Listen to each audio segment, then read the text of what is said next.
আসসালামু আলাইকুম, welcome to my daily blog. আজকে কি হতে যাচ্ছে আমি নিজেও জানি না। হঠাৎ করে সানায়ার মামা এসে বলল চলো বের হব। আমি বললাম কোথায় যাবা? সে বলল ওটা পরে বলছে, আগে রেডি হও।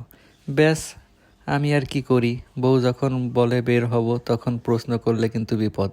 সবকিছু রেডি হয়ে নিচে নেমে বাইকটা নিয়ে বের হয়ে পড়লাম। মনে মনে ভাবছি আজকে আবার কোন মিশন। আমরা চলে গেলাম জাহাঙ্গীরনগর ইউনিভার্সিটির ভিতরে। ওখানে গিয়ে সে বলল একটু দাঁড়াও, কিছু রিল ভিডিও বানাই। আমি বললাম ও আচ্ছা, তাহলে এই ছিল প্ল্যান। কিছুক্ষণ সুন্দর সুন্দর রিল ভিডিও করলাম। একটা শান্ত পরিবেশ, হালকা বাতাস। সত্যি বলতে এমন মুহূর্ত মনে হয় ব্যস্ত জীবনের মাঝেও এমন ছোট ছোট সময়গুলোই আসল সুখ। আমি বললাম তুমি জানো, তোমার সাথে এভাবে হুট করে বের হওয়াটাই আমার সবচেয়ে ভালো লাগে। সে বলল ভিডিও করো, বেশি ডায়লগ দিও না। কিছুক্ষণ রিল ভিডিও বানানোর পরে সে আবার বলল চলো প্রান্তিক যাই, তোমাকে খাওয়াবো। আমি তো অবাক, আজকে দেখি আমাকে ট্রিট দেওয়ার প্ল্যান। তারপর আবার বাইকে সানায়া আর ওর আম্মুকে নিয়ে চলে গেলাম প্রান্তিক গেটে। ওখানে একটা রেস্টুরেন্ট, নাম ফ্রাই টাউন। শুনলাম এখানে নাকি খাবার অনেক ভালো মানের। বাইকটা পার্ক করে রেস্টুরেন্টের ভিতরে ঢুকলাম। মেনু শর্টলিস্ট করে 2টা চিকেন বয়েল প্যাকেজ অর্ডার করলাম। কিন্তু হঠাৎ দেখি, আরে বাহ, সানা আর আম্মু তো আসলে এখানে এসেছে একটা প্রমোশন ভিডিও করার জন্য।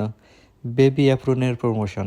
আমি বললাম মানে আমাকে খাওয়ানোর নামে কাজ করাতে নিয়ে আসছো? কি আর করার, ভিডিও তো করতেই হবে। আমিও কিছু সুন্দর সুন্দর শট নিয়ে দিলাম। বউ যদি কন্টেন্ট ক্রিয়েটর হয় তাহলে স্বামী কিন্তু ফুল টাইম ক্যামেরাম্যান। খাবার আসার পরে সত্যি বলতে খাবারটা বেশ ভালোই ছিল। গরম গরম চিকেন, সাথে ফ্রাইড রাইস। আমি বললাম এই ট্রিট যদি প্রতিদিন দাও তাহলে আমি প্রতিদিনই তোমার ভিডিও করে দিব। খাওয়া দাওয়া শেষ করে আবার ক্যাম্পাসে ঢুকতেই দেখি সবাই মাঠে ক্রিকেট খেলছে। বাইক চালাতে চালাতে একটু থেমে দেখলাম। ছোটবেলার কথা মনে পড়ে গেল, বন্ধুদের সাথে বিকেলের ক্রিকেট।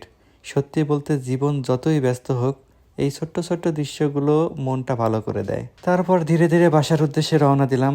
আজকের দিনটা ছিল একদম হুট করে প্ল্যান করা, কিন্তু খুব সুন্দর একটা দিন। জীবনে সব কিছু প্ল্যান করে হয় না, কখনো কখনো হুট করে বের হওয়া একটা বিকেলই হয়ে যায় সবচেয়ে স্পেশাল স্মৃতি। যদি ভিডিওটা ভালো লাগে লাইক, কমেন্ট আর সাবস্ক্রাইব করে দিও।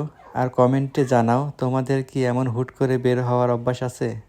আল্লাহ হাফেজ।